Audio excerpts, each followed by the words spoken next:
Bismillahirrahmanirrahim. Assalamualaikum warahmatullahi wabarakatuh. Alhamdulillahi wa kafa. Wassalatu wassalamu ala rasulillahil mustafa wa ala alihi wa sahbihi wa man wafa wa ba'd. Faya ahbaballahi wa ahbaba rasulihi sallallahu alaihi wasallam. Usi nafsi wa iyyakum bitaqwallahi faqad fazal muttaqun fala tamutunna illa wa antum muslimun. Faqala ta'ala Ya ayyuhalladzina amanu taqullaha haqqa tuqatih wa la tamutunna illa wa antum muslimun. Saudara-saudariku, bersyukur pada Allah Subhanahu wa taala mengawali jumpa kita di kesempatan subuh kali ini waktu Indonesia bagian barat. Kita diberikan kekuatan dan kenikmatan untuk menyambungkan kembali pembelajaran kita terhubung di kurikulum Mira Ma'had Islam Rafiah Akhyar. Semoga pembelajaran kita diridhai oleh Allah Subhanahu wa taala. Alhamdulillah, kita mengawali ta'lim kita hari ini telah memasuki hari pertama di bulan Rajab tahun 1443 Hijrah. Semoga awal di bulan ini mendapatkan perlindungan dari Allah Subhanahu wa taala dan penjagaan dari perbuatan-perbuatan yang terlarang, sehingga kita dapat menjaga kehormatan di bulan ini dan persiapan untuk menghadapi bulan Ramadan setidaknya pada 2 bulan ke depan.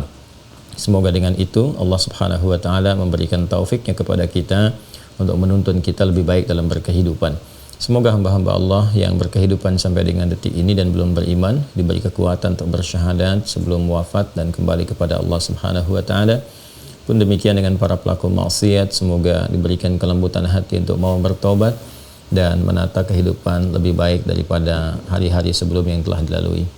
Teman-teman sekalian, kita akan mencoba melanjutkan kajian kita di kesempatan ini masih pada pembahasan muqaddimah pra salat, amalan-amalan yang dilakukan untuk mendukung kekhusyuan di dalam penunaian ibadah salat pada pokok bagian kedua dalam syariat Islam, yaitu pokok ibadah.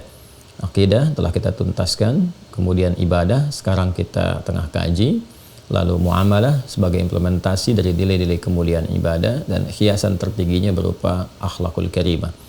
Kita akan coba lanjutkan kajian kita setelah kita di pertemuan yang lalu menguraikan tentang hal-hal terkait dengan kiblat, baik definisinya, kemudian hikmahnya, caranya, dalilnya, juga keterkaitan dengan persiapan menjelang sholat. Saat ini kita akan mencoba membahas tentang korelasi posisi menghadap kiblat dengan berlangsungnya iqamah dalam pendekatan cara dan hikmah. Bismillahirrahmanirrahim. Makna dan hikmah iqamah. Di jumpa kita yang lalu telah diketahui bahwa setelah kita selesai berwudu, kemudian menghadap ke arah kiblat seperti disampaikan, posisi mengarah ke Ka'bah al-Musyarrafah, yaitu yang berada di area al-Masjid al-Haram, dan dipastikan kita bisa menghadapkan diri kita sepenuhnya. Karena itu ketika Allah Subhanahu wa taala menyampaikan kepada Rasulullah sallallahu alaihi wasallam, "Fawalli wajhaka syatral masjidil haram," maka mulai detik ini hadapkan dirimu dalam salat itu sepenuhnya, wajhaka sepenuhnya, ya, dengan keadaan berpasrah kepada Allah Subhanahu wa taala ke arah Masjid Al-Haram, tertuju ke satu titik Ka'bah Al-Musyarrafah.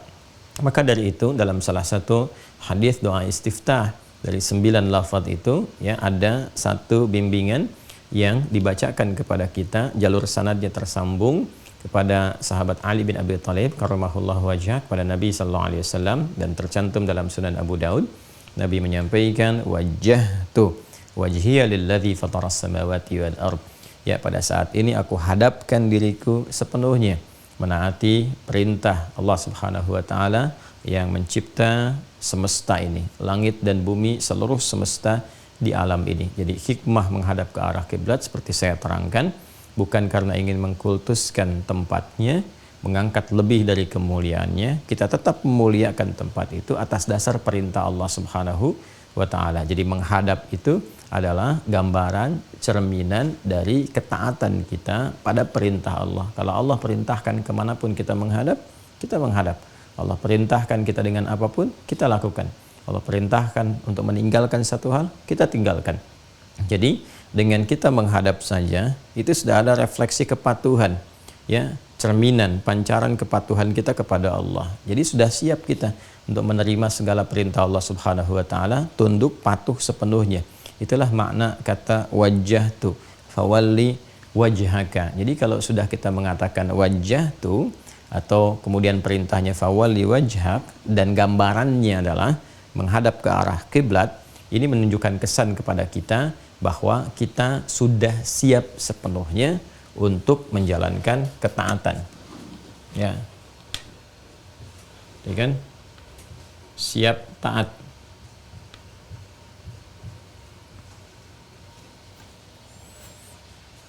Nanti masih ingat teman-teman sekalian, kalau misalnya ada sikap berdiri sempurna gitu kan? Ketika sikap berdiri sempurna itu dalam upacara, kan, upacara apapun yang dilakukan itu, khususnya di militer ya, dulu ada pramuka dan sebagainya. Jadi kalau sudah posisi siap gerak, badan itu kan tegak kan, ya kan? Tegak, posisi siap. Ya, siap ini kan artinya siap untuk menunaikan apapun, ya. Bersiap siaga, siap sempurna, ya, siap keadaan yang tegak, badannya tegak seperti ini, gitu kan? Dari tegak itu apa yang terjadi? Ya, dari tegak seperti ini, kakinya kan ada posisinya tertentu tuh. Ya, tidak terlalu lebar juga, tidak terlalu rapat juga, tapi tegak sempurna yang memungkinkan kita itu berada dalam kondisi yang seimbang. Nah, keadaan yang seimbang, yang tegak, yang siap mengerjakan apa yang diperintahkan, apakah lencang kanan, lencang kiri, itu kan, hadap kanan, hadap kiri, maju dan seterusnya, lari-lari kecil, itu keadaan yang sempurna, tegak, siap, itu kan, untuk mengerjakan sesuatu, itu disebut dengan qama yaqumu, ya, qiyaman. Ya, qama yaqumu. Dan qama yaqumu. Ya, posisi siap. Posisi siap, ini kan. Posisi siap untuk mengerjakan sesuatu dengan sempurna. Keadaan yang siap untuk mengerjakan sesuatu dengan sempurna, kan, siap, tegak, sempurna. Qama yaqumu, ya.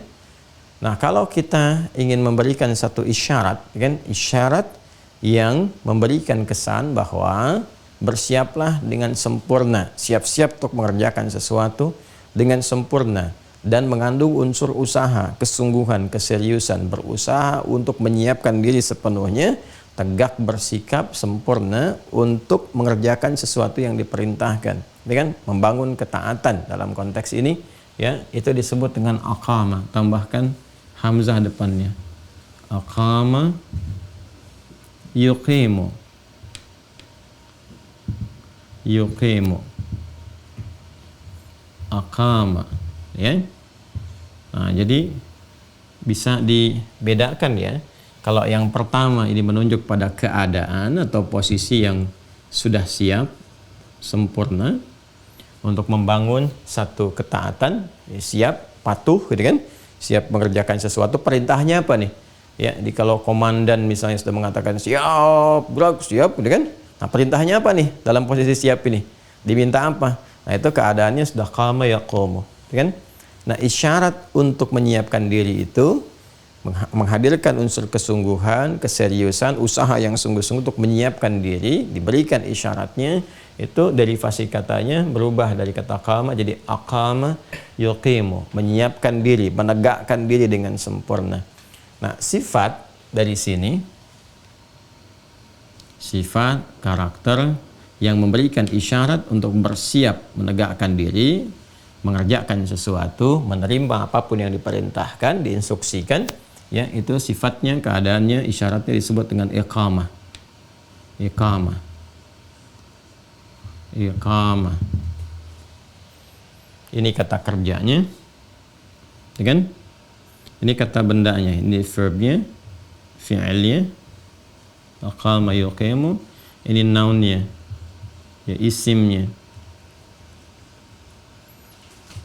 Kalau ini sudah memberikan satu kesan isyarat untuk siap dimulai, isyarat untuk siap dimulai. Kalau sudah kata iqamah berarti ada isyarat untuk siap ya untuk menyiapkan ketaatan, kemudian juga menegakkan diri dengan sempurna dan bersiap sepenuhnya menerima apa yang diinstruksikan. Ini disebut dengan iqamah, turunan derivasi dari kata aqama yuqimu. Baik ya, pelan-pelan.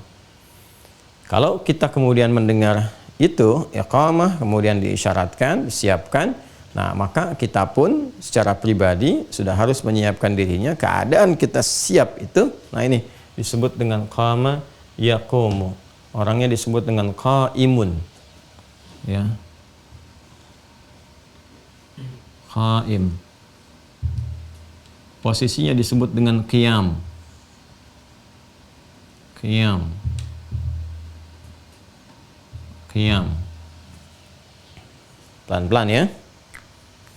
Nah, karena itu orang-orang yang sudah siap sempurna menerima apapun yang diinstruksikan kepadanya, kondisi keadaan fisiknya sempurna tegak, keadaan hatinya siap menerima apapun yang diberikan, cawan hatinya itu siap dikasih apa aja, diinstruksikan siap dikerjakan, ya kan?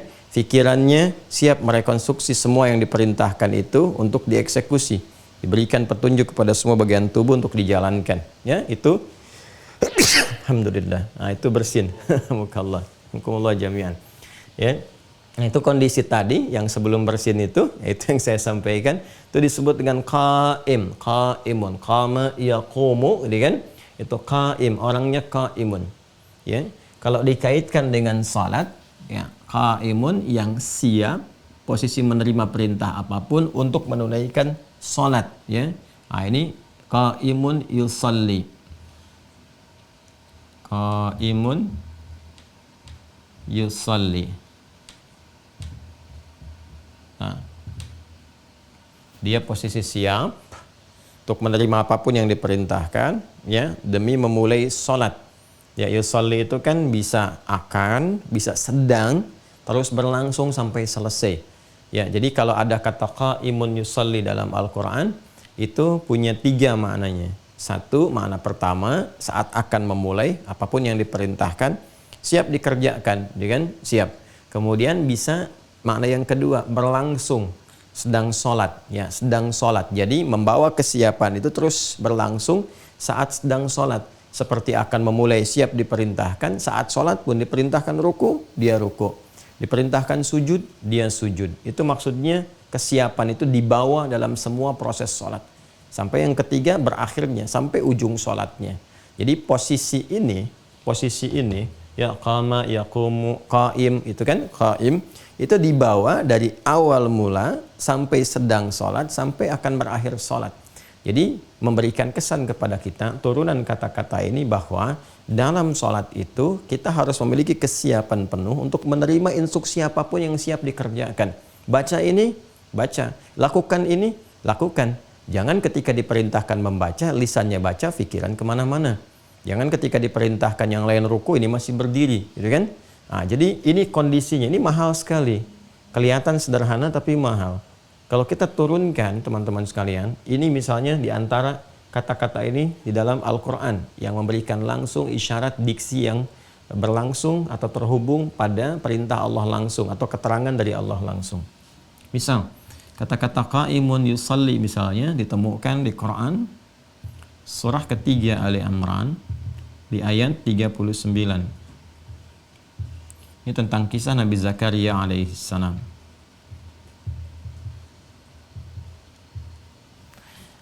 Fanadathul malaikatu wa huwa qaimun yusalli fil mihrab anna Allah yubashshiruka bi Yahya.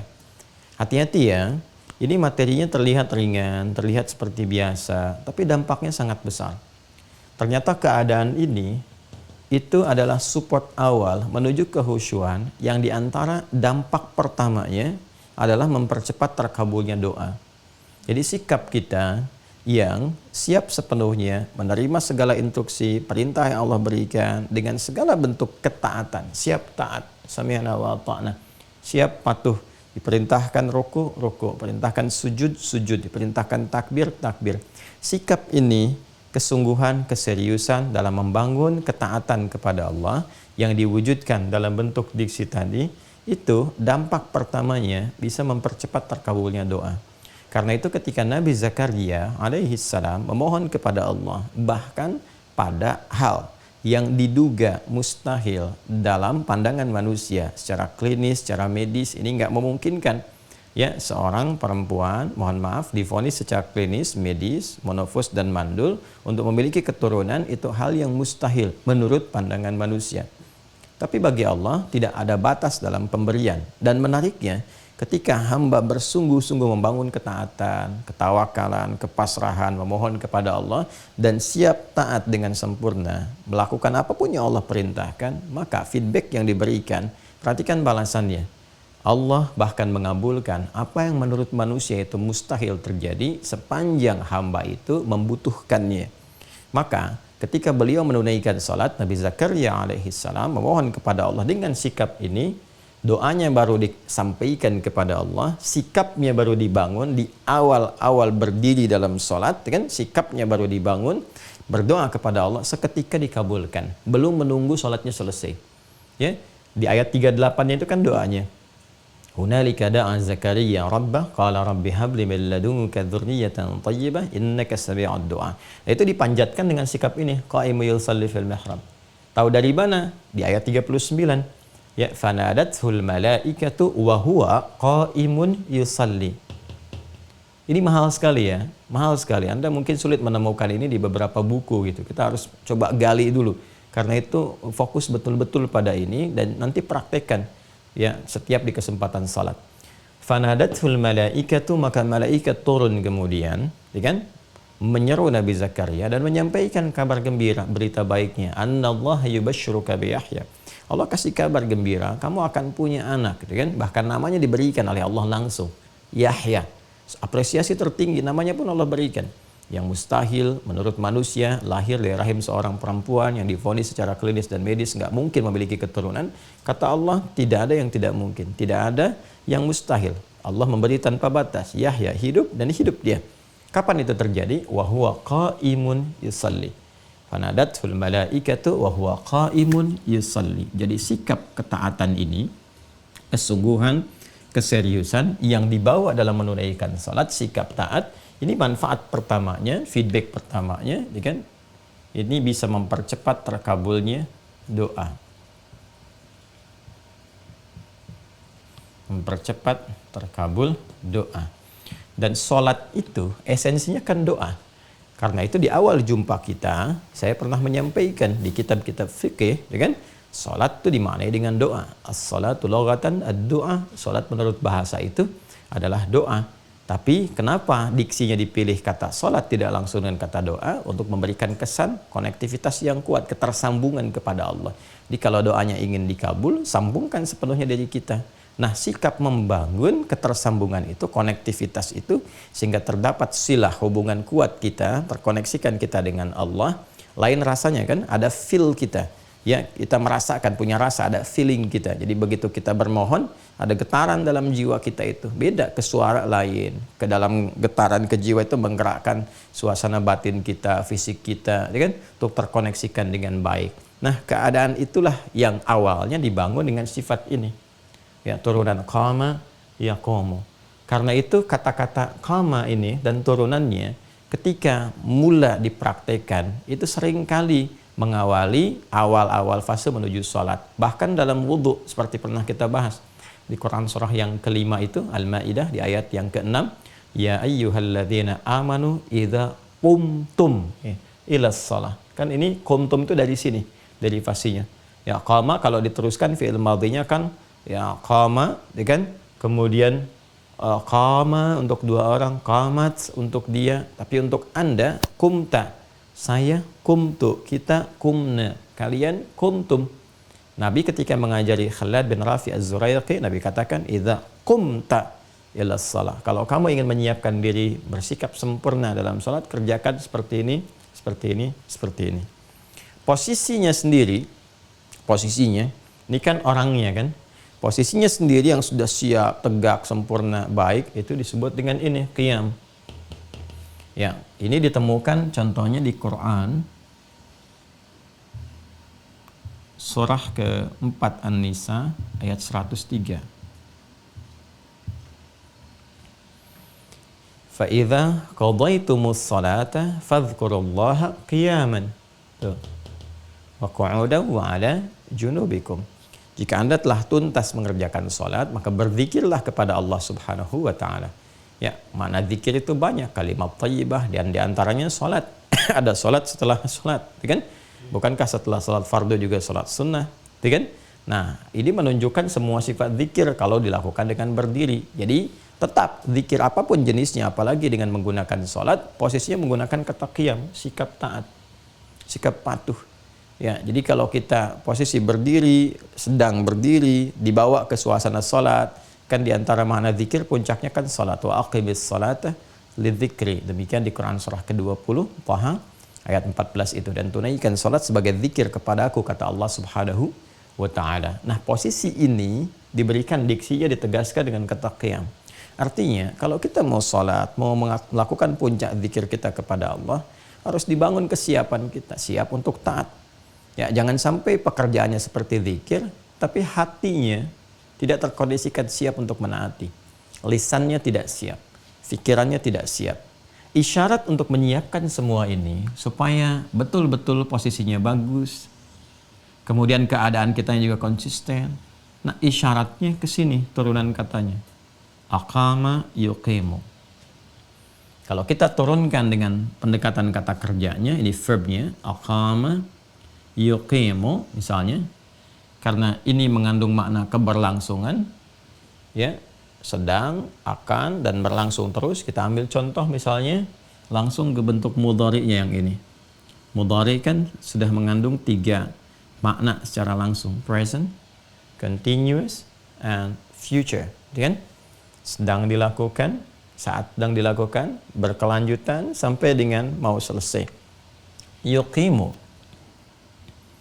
dia berusaha dengan sempurna, membangun sikap taat, berusaha dengan sempurna, sikap tegak, ya, yang bukan sekedar berdiri tegak, tidak. Kalau Anda baca terjemahan kata-kata ini, mungkin Anda akan dapati pemaknaan berdiri tegak, sehingga sering diartikan secara singkat dengan menegakkan sholat. Ya, maksud menegakkan itu artinya sikap sempurna yang tegak, yang pemaknaannya adalah kesiapan untuk menaati apa yang diperintahkan.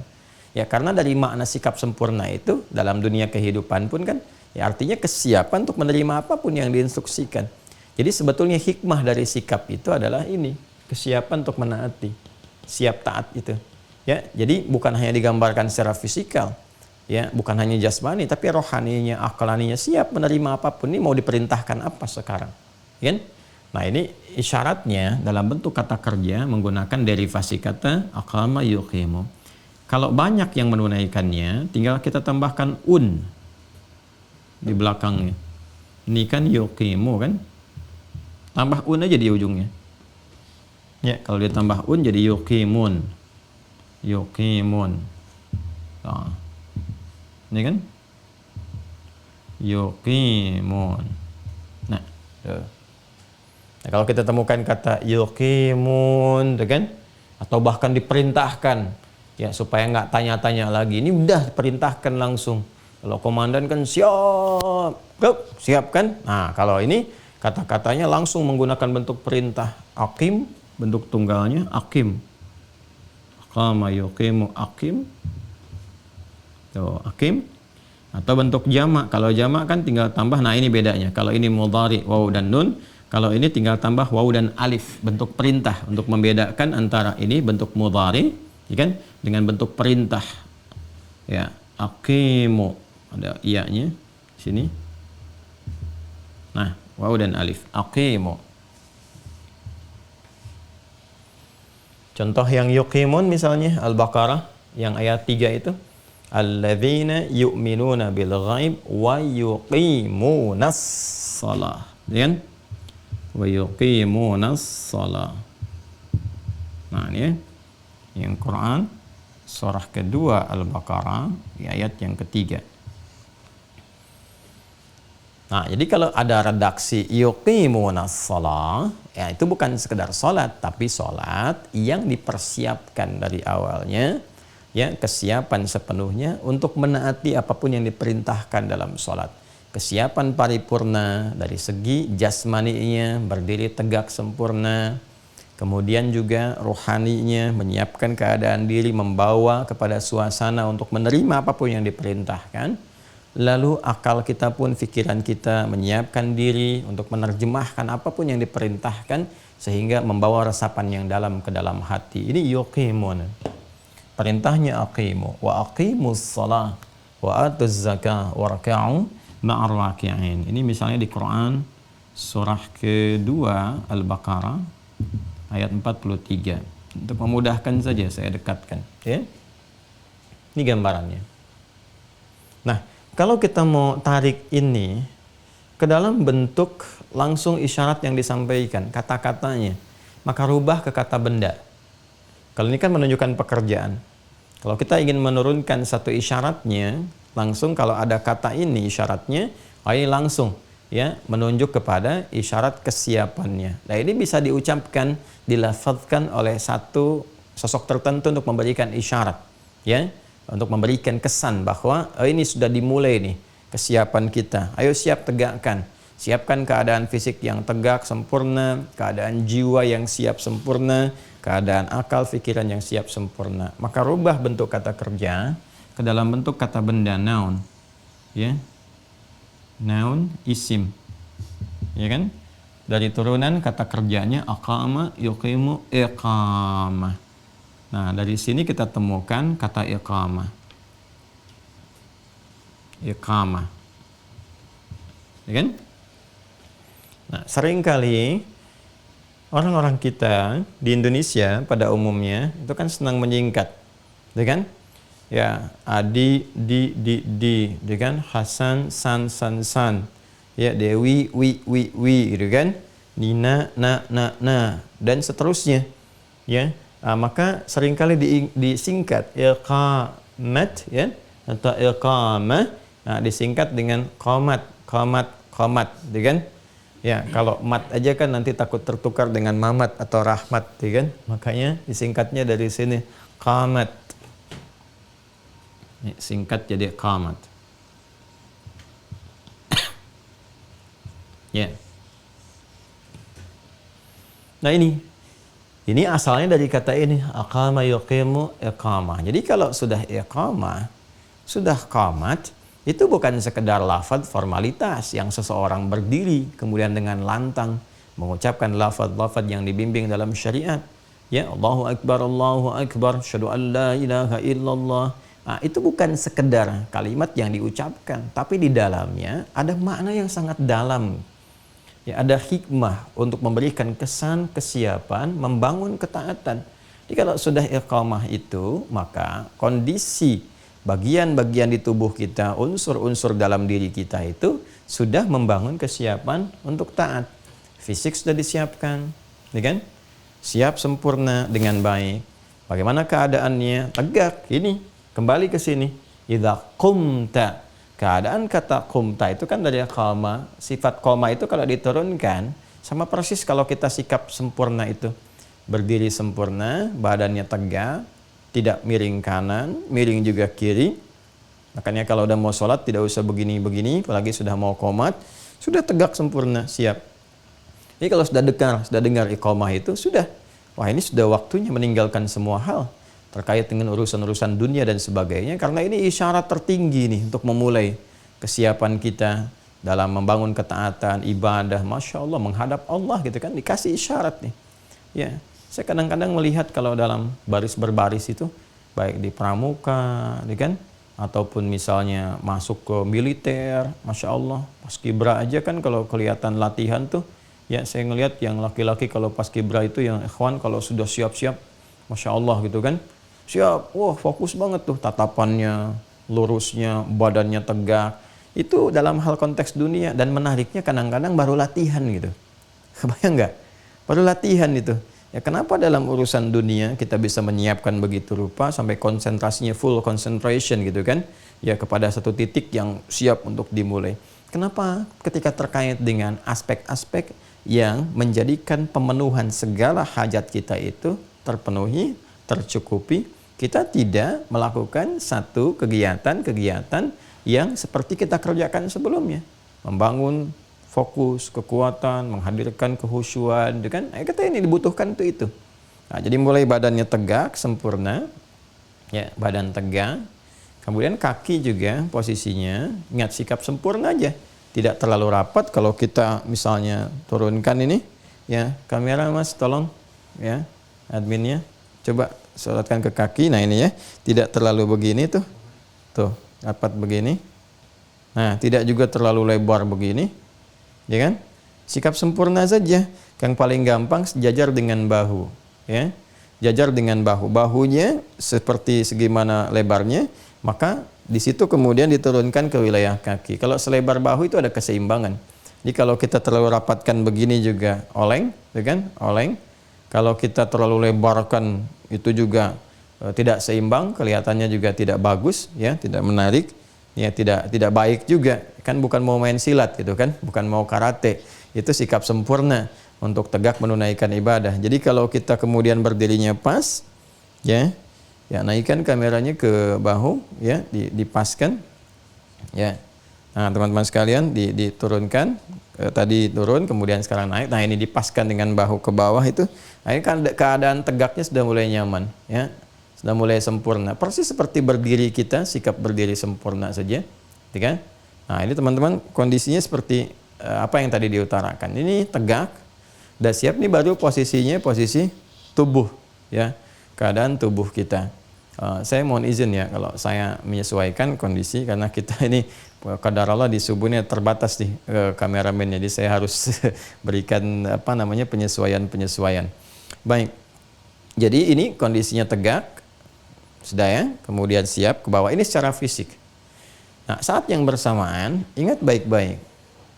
Sifat dalam sholat ini kan membangun sikap taat, kepatuhan, ketundukan, ya, dan kepasrahan yang tinggi yang disupport oleh seluruh bagian unsur-unsur yang menyinergikan keberadaan manusia itu sendiri, yaitu fisiknya secara jasmaninya, kemudian akal pikirannya. Ini nggak boleh ada yang miss, ya. Kemudian terakhir rohnya, rohaninya. Yang ini jasmani. Nah, jadi membangun sikap ketaatan yang dimaksudkan itu, ini turunannya ke sini, di semua aspeknya, semua bagian dari manusia itu sendiri. Jadi bukan hanya fisiknya saja yang tegak, yang siap, tapi pikirannya nggak siap. Ya, kan ada orang yang baris berbaris, berbarisnya bagus, kelihatannya bagus, tapi pikiran kemana-mana. Itu terlihat dalam ekspresi, dalam keadaan, ya kan? Nah, ini dalam sholat apalagi, lebih daripada itu. Kalau posisi fisiknya sudah siap, maka akalnya pun harus disupport untuk menyupport kesiapan fisik ini. Ya, siap menerima instruksi. Kemudian juga, roh juga seperti itu. Kondisi rohani kita pun punya kesiapan untuk menerima, ya, segala yang diperintahkan. Bersiap karena menghadap kepada Allah Subhanahu wa taala. Ini kan kesiapan tertingginya, menghadap kepada Allah. Ya, maka di sini sudah ada unsur-unsur ketaatan, penghambaan, ya, penghambaan yang kesiapannya itu sudah siap menerima apapun. Menerima apapun itu kan artinya merendah, kan? Kalau sikap tinggi nggak mungkin mau terima. Ada orang dinasehati, sikapnya tinggi, dia nggak akan terima, ya kan? Nah, yang menerima itu ketika merendahkan. Ya, ketika merendah artinya siap menerima yang dari atas. Atas mau bilang apa? Kita minta nasihat, harus merendah dulu sikapnya. Ya, kalau nggak merendah nanti setiap dinasihati dibantah terus, dibantah, ngeles lagi, klarifikasi lagi. Ya, kalau mau minta nasihat ya didengarkan. Nah, sekarang puncak tertinggi dari memohon itu, mohon petunjuk, kan ini mau minta petunjuk, minta segala hal. Makanya kan sifatnya doa semua tuh. Minta diampuni, minta dikasihi, minta disayangi, minta dilindungi. Berarti kan harus ada puncak ketundukan, puncak penghambaan, puncak kerendahan.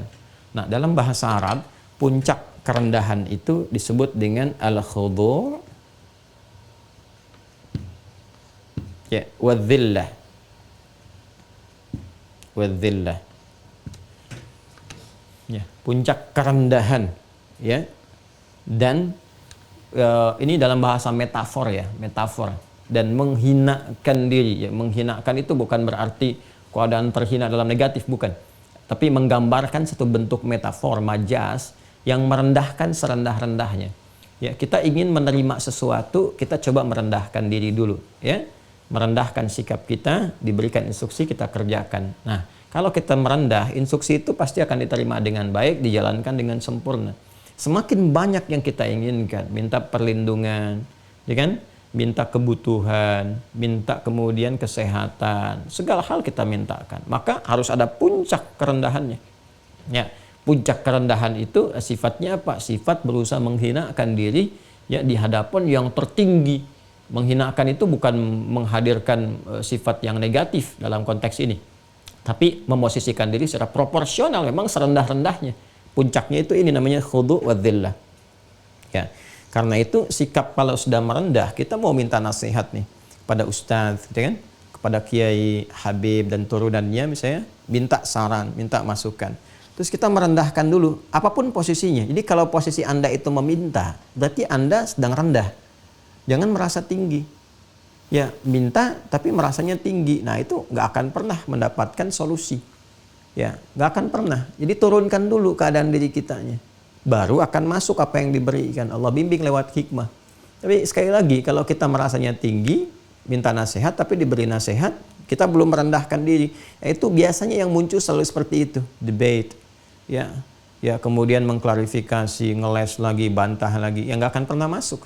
Dan tidak akan pernah merasa ya bahwa ada sesuatu yang harus dikoreksi atau diberikan saran. Nah, kalau seperti itu untuk apa minta masukan? Ya kan? Maka keadaan kita ketika merendah itu posisi apapun, mau orang kaya, ya, mau orang misalnya kedudukan, Anda datang ke ulama, mau minta saran, Anda sekaya apapun jangan tampakkan kekayaan, rendah karena sedang minta saran.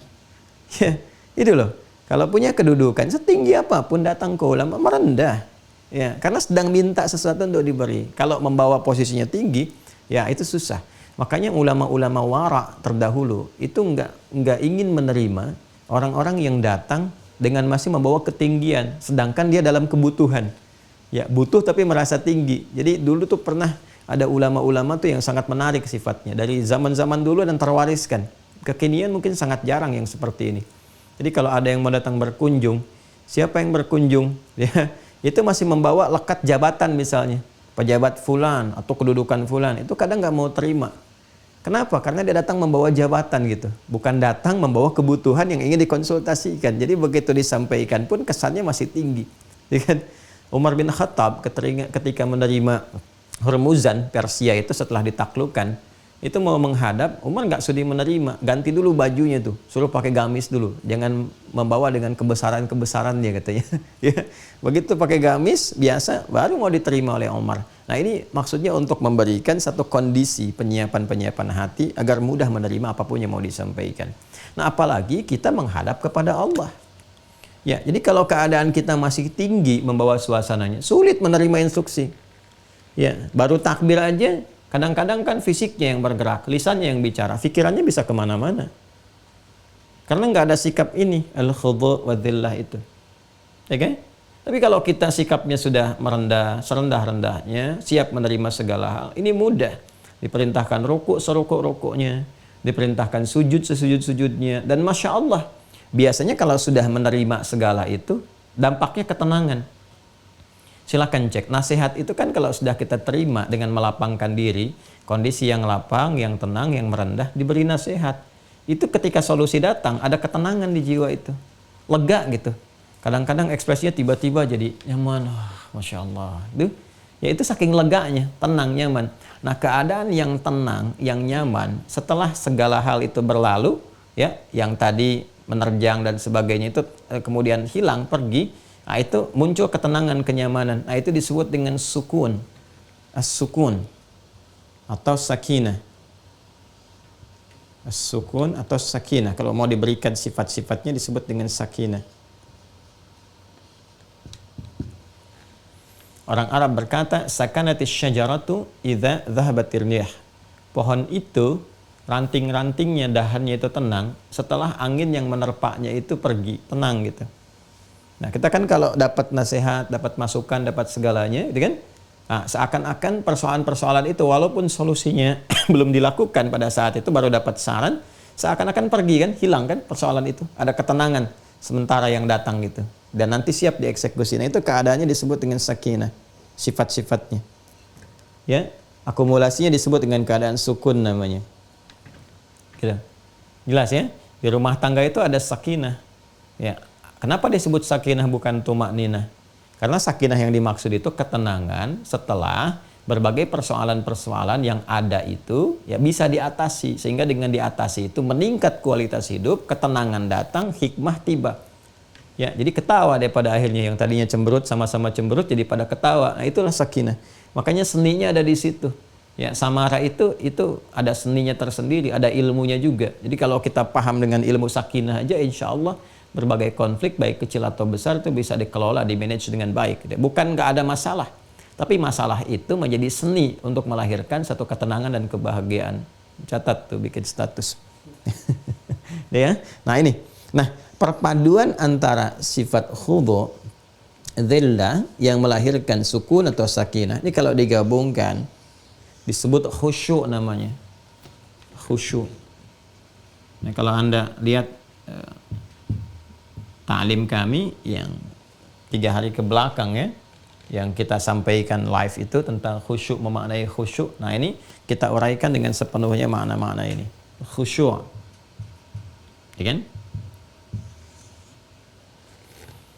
Nah, jadi pengantar kepada khusyuk ini adalah gabungan dari 3 sifat ini. Al-khudu, ya, sifat merendah, yang menunjukkan ini kesiapan untuk menaati, bukan merendah dalam pengertian negatif, tapi maknanya seperti yang tadi saya uraikan, merendahkan keadaan diri kita untuk siap menerima dari yang tinggi. Karena yang memberikan yang maha tinggi, maka merendahnya serendah-rendahnya, zillah ini. Ya, serendah-rendahnya kita itu, ya, dalam metafornya menghinakan diri kita di hadapan, maksudnya ke bawah yang paling rendah sekalipun. Karena yang memberikannya yang maha tinggi. Ya. Kalau yang biasa tinggi aja kan kita mencoba menundukkan. Nah, ini yang maha tinggi ya, rendahkan serendah-rendahnya. Makanya nanti ada sikap yang paling rendah ketika kita menghadap dalam sholat. Untuk menerima segala anugerah dari yang paling tinggi. Jadi semakin kita rendah, semakin diberikan banyak. Ya, itulah dia. Ya, makanya ketika kita berada dalam posisi yang serendah-rendahnya, mintanya paling banyak. Serendah-rendahnya itu saat sujud. Sujud itu kan merendahkan yang paling terhormat, yang melekat pada diri kita. Di kepala ini kan yang paling terhormat nih. Kepala ini paling terhormat. Ya. Makanya kan kalau orang sudah mencoreng wajahku, nah itu mencoreng wajahku kan metafor. Artinya sudah mulai menghinakan kehormatan, ya, meruntuhkan kehormatan. Nah, ini bagian simbol kehormatan kita itu yang dibawa dalam kehidupan, direndahkan serendah-rendahnya dalam sujud itu. Direndahkan. Ya, makanya ketika posisi yang terendah itu kita lakukan sebagai penghormatan, penghambaan kepada yang maha tinggi, maka apa feedback yang didapatkan? Curahan rahmat itu mengalir, melimpah. Saat itulah posisi terbaik untuk banyak meminta. Itu hikmahnya kenapa dalam sujud itu kita dianjurkan oleh Nabi banyak meminta. Ya, innama aqrabal 'abdi min rabbih wa huwa sajidun fa aktsiru ad-du'a. Keadaan terdekat antara seorang hamba, disebutkannya hamba, ya, dengan Rabbnya saat dia merendah serendah-rendahnya. Maka perbanyak doa pada saat itu. Ini mahal sekali teman-teman. Itu hikmah tertingginya. Ya, di keadaan kita yang melapangkan diri dengan merendahkan serendah-rendahnya, sehingga dengan itu curahan, limpahan, rahmat mengalir deras. Ini posisi dzillah ini. Pada saat itulah lahir ketenangan. Coba deh Anda kalau menikmati sujud itu, begitu nikmat kan tenang. Nggak terasa lama sujud itu. Ya, nanti kita akan temukan hadis-hadisnya saat sampai. Sabar, kita baru mau iqomat, belum nyampe sujud, gitu ya. Nah, nanti akan terasa tuh semuanya itu, apalagi kalau dipraktekkan. Makanya jangan heran kalau kita temukan referensi-referensi yang mengabarkan bahwa Nabi itu rukuknya hampir sama dengan berdirinya. Itu berdiri aja kalau 5 juz 4 halaman. Ya, rekor yang Nabi pernah isyaratkan dalam hadis-hadis yang sampai kepada kita, pernah kan 1 rakaat itu sampai An-Nisa ayat 176 itu, artinya kurang lebih 5 juz 4 halaman kan berdirinya. Nah, itu disebutkan panjang lama rukunya sama dengan lama berdirinya. Kebayang? Ya, tapi kalau mendapatkan ini nggak terukur, nggak terukur. Ya, Ashabul Kahf itu kan saking tenangnya tidur 309 tahun gitu. Itu Masya Allah. Ya orang kan kalau dalam keadaan tenang tidur deep sleep itu 5 menit pun kan serasa lama gitu. Ya, nah ini gambarannya ini mahal sekali nih untuk mendapatkan keadaan ini. Nah kita dilatih. Jadi isyarat awal membangun sikap-sikap ini itu dari iqamat. Ya, karena itu iqamat itu diiringi dengan panduan-panduan untuk bersikap semacam ini. Ya, yang menghadirkan sikap sempurna yang melahirkan khusyuk. Jadi khusyuk itu ya bukan diartikan dengan fokus. Ya, kalau fokus barangkali akan sulit, sangat sulit menemukan orang fokusnya dalam sholat. Ya, tapi khusyuk itu gambaran ini, ketaatan. Gambaran kepatuhan, ketundukan. Ya, sikap merendah, gambaran ini. Nah, tingkat terendah dalam khusyuk itu sholat, tingkat terendahnya. Makanya ada orang yang ulama yang menafsirkan ya dengan sholat saja dia sudah khusyuk, tapi khusyuk tingkat paling rendah yang diekspresikan dengan gambaran-gambaran atau perilaku-perilaku dirinya. Jadi kalau sudah mau sujud kan sebetulnya sudah pengantar kepada khusyuk. Makanya tingkat terendah khusyuk itu ya orang sudah mau sholat ya sudah mau khusyuk. Sudah khusyuk tapi tingkat yang paling rendahnya. Ya, karena kenapa? Karena dia sudah mau sujud. Ya, setan itu kan kalau kita baca di hadis Al-Bukhari, setan itu paling histeris. Histeris kalau ngelihat ada hamba, anak cucu Adam, dia bisa sujud. Ya, langsung dia berkata teriak-teriak gitu. Ya, alhamdulillah kita tidak melihat tuh. Kalau lihat kan nggak jadi sholat tuh. Ya, dia langsung pergi berteriak, wailul li, wailu, celaka aku katanya kan. Ya, umir ibnu Adam liyasjud fayasjud, indama umirtu lisujudi fala asjud. Ya kan? Celaka aku. Bahasanya kurang lebih demikian di hadis itu. Anak Adam diperintahkan sujud, dia sujud. Aku dulu diperintahkan sujud, aku nggak sujud. Tuh, menyesal tuh selalu belakangan gitu. Tapi ya karena menyesalnya itu masih diliputi kesombongan, dia nggak mau tobat juga. Tuh, dengerin setan tuh. Setan kan denger ini sekarang tuh. Ya, saya ceramah itu dengar itu. Ya, padahal kan setan itu dia sudah menyesal tapi nggak tobat karena sombong. Ini saya ceramah begini aja tetap setannya masih menggoda juga karena sombong. Gitu, sombong. Jadi hati-hati, sombong itu jangan dipelihara. Ya, dipakai saja sama setan, sama iblis, itu tetap gitu kan. Tidak bisa menghadirkan suasana taubat. Padahal tahu Allah Maha Kasih, Maha Rahman, Maha Rahim, Maha Tawwab, penerima taubat, tapi nggak mau taubat. Nah, ini persoalannya, ya. Betapa banyak Rasul sudah mulai banyak diutus, nabi-nabi juga sudah ada, para ulama, bahkan sekarang banyak para mubalik gitu kan sudah ceramah, tapi itu nggak membuat setan untuk taubat sekalipun kepada Allah. Jadi cukuplah setan aja yang sombong, ya nggak usah ikut-ikutan. Jadi kita justru dibangun satu sikap yang oleh Allah mesti ada sifat kontra dengan setan, ya kan? Setan itu tidak pernah kenal benar, selalu salah dan tidak mau taubat. Malaikat selalu benar, tidak pernah kenal salah. Ya, manusia itu berpotensi salah tapi bertobat. Itu bedanya dengan setan. Ya, jadi kalau setan salah nggak mau taubat, kalau manusia salah dan bertobat. Jadi kalau ada manusia yang melakukan salah dan nggak pernah mau taubat, itu patut diduga dirinya dikuasai oleh setan. Ya, patut diduga dirinya dikuasai oleh setan. Segera bebaskan diri dari itu semua. Ya kan? Nah, ini teman-teman sekalian gambarannya. Ini membangun sikap-sikap demikian nih, sikap khusyuk itu, kepatuhan. Ini tingkat terendahnya masih mau sholat. Alhamdulillah, ada anak, ya suami, istri, kerabat masih sholat. Alhamdulillah, sudah ada bekal. Alhamdulillah, sudah ada bekal awal. Tinggal meningkatkan kualitas kekhusyuan itu menjadi lebih baik supaya feedbacknya dapat nih. Mempercepat doa, tanha 'anil fahsya'i wal munkar, ketenangan dalam jiwa. Nah, itu berbagai hal yang kita butuhkan dalam menjalani roda kehidupan. Ini jalannya. Ya. Nah, ini teman-teman sekalian, ini gambaran yang kita bisa hadirkan sehingga membangun sifat awal pengantar pada khusyuk. Ya. Nah, sekarang bagaimana kemudian menghadirkan sikap-sikap ini ketika mulai mendengar ini iqamah. Ya, mulai mendengar iqamah. Seperti apa menghadirkannya? Nah, nanti ada yang terkait dengan fisik. Ya kan? Ada yang terkait juga dengan akal, pikiran. Ada terkait dengan roh. Nah, ini punya porsinya masing-masing. Sebelum saya terangkan, saya ingin mengingatkan kepada Anda untuk betul-betul fokus pada titik ini. Ya, karena ini sangat penting dan ilmunya sangat mahal gitu. Ya, kalau Anda baca 1-2 kitab belum tentu menemukan ini. Ya. Nah, semoga Allah berikan taufik pada kita semua ya. Jadi betul-betul Anda perhatikan karena ini gambaran-gambaran yang insya Allah akan merubah keadaan kita saat menunaikan sholat. Kalau benar kita mengerjakan insya Allah ya dengan izin Allah Subhanahu wa Ta'ala. Baik ya, pelan-pelan. Pastikan kondisi saat akan menunaikan sholat itu secara fisik. 1. Kita menyiapkan dengan sempurna dengan memberikan sokongan atau pendukung-pendukung penyiapan yang menunjukkan kesungguhan kita ketika menghadap Allah dalam sholat. Baik, langsung saja. Quran surah ke-7 di kondisi pertamanya. Pastikan ini terjadi ya. Quran surah 7 ayat 31. Ya bani Adama khudhu zinatakum 'inda kulli masjid. Ada ayatnya? Hei anak cucu Adam, Allah langsung menyampaikan, kenakan perangkat terbaikmu.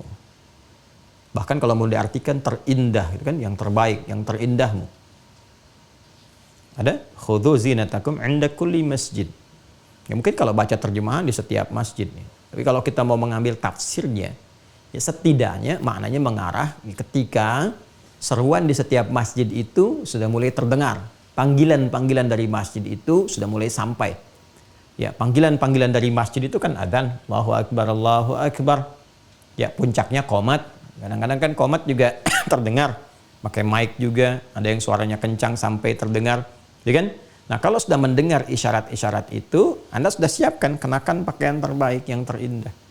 Ya, bukan yang mahal, ya, bukan yang macam-macam lah sifat-sifat keduniaan yang melekat, tapi yang dimaksudkan adalah menunjukkan kesungguhan kita, cari yang terbaik. Ya, terbaik sesuai ketentuan syariat ya. Ingat, sesuai ketentuan syariat. Syariat mintanya seperti apa? Ya, jangan Anda mau sholat misalnya pakai kebaya yang yang belum tentu keadaan kebayanya nggak sesuai dengan keperluan-keperluan dalam sholat. Ya, bukan diartikan nggak boleh, tapi kesesuaian. Silahkan bentuk kebaya yang seperti abaya misalnya kalau mau, yang bisa dipakai dalam sholat yang baik, tapi tidak ada unsur tabarruj juga, ya, berlebih-lebihan. Di Indonesia, alhamdulillah sudah ada mukena dan sebagainya. Makanya orang Arab, itu ada berapa fase atau berapa lama yang Allah izinkan berada di negara-negara Arab itu rata-rata kagum dengan orang Indonesia itu. Ya, Indonesia, Malaysia kan tidak jauh berbeda itu culture-nya itu kan. Jadi kalau datang tuh sudah pakai mukena, jadi kelihatannya putih semua. Gitu, Masya Allah gitu. Kelihatan bagus. Saya kalau ketemu orang Arab tuh Indonesia selalu kesannya kalau sedang sholat di ibadah tuh Masya Allah, Masya Allah, Masya Allah. Karena semua kelihatan gitu. Nah, ini penampilan itu juga memberikan kesan pada kesungguhan dan kekhusyuan. Ya, jadi dari awal kita yang laki-laki, saya, Anda, kita yang laki-laki siapkan pakaian terbaiknya. Ya, dan ini sudah normal, secara logika pun dipahami. Anda diundang oleh pimpinan dan mengenakan pakaian terbaik. Sekarang diundang oleh yang maha menguasai segala hal. Ya, raja di raja, dari segalanya, Malik Yaumiddin, jangankan alam semesta, semua sampai kehidupan berlangsung, berakhir, kembali lagi, suasana akhirat, Allah yang menguasainya. Maka mengenakan perangkat terbaik, pakaian, mengenakan perangkat-perangkat yang menunjukkan, mensupport pada kebaikan dan kesungguhan itu pengantar awal pada kekhusyuan. Ya, kalau tidak percaya silahkan saja rasakan. Ada aura yang berbeda gitu kan. Ya, ada rasa yang tidak sama ketika sholat hanya menggunakan perangkat-perangkat sekadarnya. Taruhlah ada yang menggunakan kaos saja, hanya sekedar yang penting nutup aurat gitu kan. Itu udah kelihatan. Kalau sudah ada kata-kata begitu, pakai, rasanya lain kok saat dipakai sholat itu. Ya, atau Anda mengenakan mukena misalnya yang ya taruhlah sudah tidak dicuci berapa lama waktu dan sebagainya, walaupun tidak terlihat ada najis dan seterusnya, tapi ketika digunakan beda kan. Kalau mengenakan pakaian yang bersih, yang rapih, laki-laki gunakan wewangian yang sewajarnya dan seterusnya, itu rasanya beda, sensasinya tidak sama. Nah, itu pengantar kepada kekhusyuan. Ya, makanya semakin tinggi kualitas sholat yang ditunaikan, seperti Jumat misalnya, itu kan beda tuh. Ya, perintah-perintah yang mengiringinya. Bahkan Nabi katakan mandi dulu, kan seperti mandinya engkau janabah, pakai kemudian pakaian terbaik, pakai wewangian. Lain, ambil saf pertama, keadaannya akan nikmat itu. Beda dengan nunggu-nunggu khatib naik ke atas mimbar, dengan terpaksa jalan berkeringat, pakaian masih melekat, dengan pakai kaos dan macam-macam. Suasana khutbahnya juga terasanya beda. Penerimaannya tuh iya aja, iya tuh ngangguk gini sambil matanya merem, iya aja, ya. Tapi tidak merasakan kenikmatan khusyuk dan sebagainya. Ya, tahu-tahu udah mau qomat berdiri kan, dan tidak siap sholatnya udah mulai kesemutan gitu. Nah ini gambaran yang saya tampilkan satu, sikap fisik untuk penyiapannya itu ini. Pertama ini. Kenakan pakaian perangkat terbaik, menunjukkan kesungguhan, ya. Dan yang kedua, ini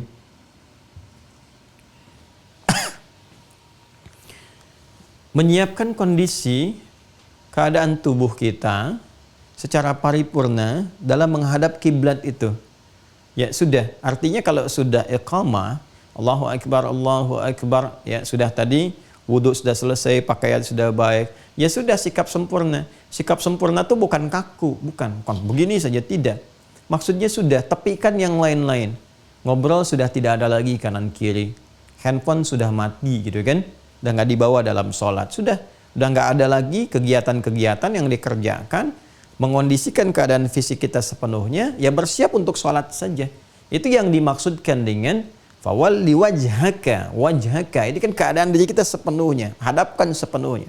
Makanya ketika kita bertakbir Allahu Akbar itu kita mengucapkan nanti ya, imma kita membangun kehusyuan lewat penyesalan diri kita yang pernah berbuat maksiat, dan membangun ketaatan, meminta ampunan pada dosa-dosa yang dikerjakan dengan mengatakan misalnya Allahumma ba'id, atau kita membangun komitmen sepenuhnya mengarahkan pada suasana kehusyuannya dengan mengatakan wajjahtu. Artinya kalau itu udah komitmen betul-betul. Ya, maka kedua itu kondisi fisik ini yang sepenuhnya bersiap untuk menunaikan ibadah sholat yang sempurna dilakukan mengarah ke kiblat. Ya, dia sudah tidak ada obrolan, ya sudah tidak ada diskusi dengan yang lain, dan nggak ada colek-colekan, dan sebagainya. Apalagi urusan dunia udah tepikan. Ya, jangan sudah iqamat Allahu Akbar, masih ngobrol juga. Yang dirapat masih di bawah juga. Ya, dan nggak usah diskusi masalah imam. Siapa imamnya nih? Tahu panjang nggak ya? Nah, udah fokus aja. Nah, ini sikap sempurna yang diiringi dengan pendukung-pendukung yang ada dari pakaian, dari macam-macam, dan sudah siap. Ini nanti rasakan sendiri. Begitu iqamat dilakukan, Anda membangun sikap ini, sudah nggak peduli dengan lingkungan sekitaran, ngobrol macam-macam, tepikan, ngadep aja. Ya, udah khusyuk, ya khusyuk, menghadap sepenuhnya, tenang. Ya, ini gambarannya secara fisikal. Satu, ya. Kemudian yang kedua, terkait dengan pikiran. Pikiran itu kan perannya akal. Akal itu mengikat segala hal yang disambungkan oleh indera kita sebagai data awal yang menghadirkan satu informasi. Misalnya indera untuk melihat mata kita. Ini apa yang dilihat? Nah, ini yang masuk pada akal kita. Ya, ini yang menyebabkan saat secara fisikal itu nggak usah tengok kanan, tengok kiri dan sebagainya, supaya nanti akal kita nggak menyerap berbagai hal yang dipandang oleh mata itu. Lihat si fulan terbayang ini itu masuk, jadi memori awal. Nah, itu yang dimanfaatkan oleh setan nantinya. Ya, setan itu kan saya pernah katakan di dalam sholat itu ada setan khusus yang bertugas, namanya khinzib. Ada yang menyebut khanzab gitu kan, sama tulisan hurufnya, cuma harakatnya ada yang membaca khinzib, ada yang membaca khanzab. Dan peran dia, Nabi pernah sampaikan, ketika bertakbir Anda, kita bertakbir, itu dia sudah memulai tugasnya. Fayaqulu syaitanu udhkur kadza. Maka dia mulai mengatakan, ya mulai dia memberikan satu isyarat, kemana? Ke sini nih, ke pikirannya dulu. Nah, sebelum ke hatinya, supaya goyah. Ya, ke sini. Udhkur kadza. Ingat ini, ingat itu. Mengingat itu kan di sini ada perannya nih. Ya, supaya nanti tembus ke dalam hatinya, ke sudurnya. Wah, itu dahsyat itu. Biasanya kan menggoda lewat sudur. Tapi kalau dalam sholat, kefikiran dulu. Makanya banyak pikiran-pikiran yang kadang-kadang jauh melewati batas-batas atau ruang-ruang dalam batasan sholat. Ya, bahkan melewati ruang masjid. Ya kan, takbirnya ada di masjid, tapi pikirannya sampai ke kantor. Ya kan, takbirnya di tanah suci, udah nyampe Masjidil Haram tau, tapi pikirannya malah masih di tanah kusir. Ada yang di Tanah Abang, tuh kan, macam-macam tuh. Ya, belum nyampe, nah ini dia kondisinya. Di sini, persoalannya ini. Uzkur kada, ingat ini, ingat itu. Sehingga nanti dari situ, kan masih ingat gak? Apa yang pernah saya sampaikan tuh, urutan-urutan informasi itu kan dari data, menjadi informasi, menjadi pengetahuan, ilmu. Nah, jadi ilmu itu ketika sampai kolbu. Dan sifat keluarnya nanti instruksi. Nah, jadi kalau dari data awalnya sudah mengacaukan apa yang ada harusnya dalam pikiran, sampai ke kolbunya jadi tidak maksimal, tidak tersapi. Aja instruksi yang dibangun dari kolbu itu nggak nyambung tuh ke pikirannya. Itu yang menjadikan konslet, ya. Saat peristiwa sholat terjadi itu ada konslet terjadi sehingga gerakan antara pikiran dengan kolbu dan bahkan ke fisik itu nggak nyambung. Ya, bahasa paling singkatnya contohnya lupa rokaat. Itu gambaran cepatnya itu. Sampai lupa. Nabi mengatakan hatta la yash'ural musalli kam rakatan yusalli, sampai ada orang sholat lupa berapa rakaat sedang dikerjakan. Nah, sumbernya dari sini awalnya. Maka apa yang harus dilakukan oleh pikiran itu? Nah, ini solusinya di Quran. Surah ke-29 ayat 45 di pembukanya. Udah ya? Yang ini Quran surah 7 ayat 31, yang sempurna hadap kiblatnya saya turunkan saja Quran surah kedua ayat 144. Ya, ini untuk paling gampangnya aja. Sudah? Yang ini langsung ke sini lagi Quran surah 29 Al-Ankabut ayat 45. Lihat di pembuka awalnya. Utlu. Itu kata kuncinya. Utlu ma uhya ilaika minal kitab. Ini. Dimulai sebelum sholat. Utlu ma uhya ilaika minal kitab. Turunan kata tilawah. Sebelum dimulai sholat, Allah memberikan petunjuk tegas kepada kita. Utlu, kata perintah. Tilawah masih ingat? Saya pernah sampaikan maknanya. Baca, pahami. Lalu amalkan apa yang dipahami itu. Baca, pelajari, pahami. Nah, semua hal terkait sholat idealnya untuk mengondisikan pikiran kita itu baik dan bisa mengiringi keadaan sholat sehingga bisa mensupport pada kehusuan. Idealnya kita mengerti apa yang dibaca dan dilakukan dalam sholat. Sebelum sholat dikerjakan, idealnya kita mempelajari dulu. Kalau sekedar untuk menggugurkan formalitas kewajiban yang melekat dan mengantarkan pada tingkatan khusyuk yang paling rendah, yaitu sekedar sholat ditunaikan, tuntas, selesai, nggak ada masalah, babnya bukan ini. Tapi kalau motivasi kita ingin mendapatkan feedback ini, mempercepat terkabul doa, kemudian tadi ya yang pernah disampaikan manfaat-manfaat, merubah perilaku jadi lebih baik, menghadirkan ketenangan, ini mutlak diperlukan. Ya, jadi apa yang harus dilakukan? Harus dilakukan adalah kita mempelajari dulu, memahami. Dari mulai takbir, bacaan yang diucapkan Allahu Akbar, pikiran harus paham, harus mengerti itu. Ya, nanti fungsinya apa? Akan mengiringi kegiatan fisik. Jadi begitu fisik itu mengatakan Allahu Akbar, lisan mengatakan Allahu Akbar, pikiran mengiringi dengan menerjemahkan. Sehingga ikut di pemaknaan itu. Allahu Akbar, pikirannya langsung menerjemahkan Allah Maha Besar. Ketika pikiran menerjemahkan, konektivitas ini akan ke hati, nyambung ke rohnya. Roh ada di kalbu, roh merasakan. Ya, roh yang meresapi. Jadi kalau singkatnya begini, begitu Anda kemudian kita memulai, contoh ya dalam sholat, kan ini mengangkat nih, ya kan?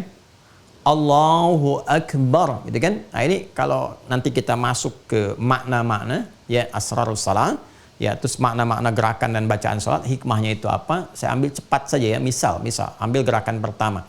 Ini mengangkat ini ya. Ya, mengangkat seperti ini bukan sekedar mengangkat, tapi hikmahnya nanti menunjukkan kepasrahan, ketawakalan kepada Allah, kesiapan kita menghadap dengan sempurna, sekaligus menepikan semua yang tidak terkait dengan sholat ke belakang, buang urusan dunia ke belakang. Ya, persoalan terbesar yang mengganggu kekhusyuan itu adalah ketika orang sholat, dunia masih di bawah. Maka buang semua urusan dunia ke belakang. Pasrahkan, hadapkan diri kita sepenuhnya untuk membangun ketaatan kepada Allah. Angkat lisan mengucapkan Allahu Akbar, pikiran menerjemahkan Allah Maha Besar, hati meresapi. Ya Allah, aku mengikrarkan Engkau yang Maha Besar, yang Maha Agung.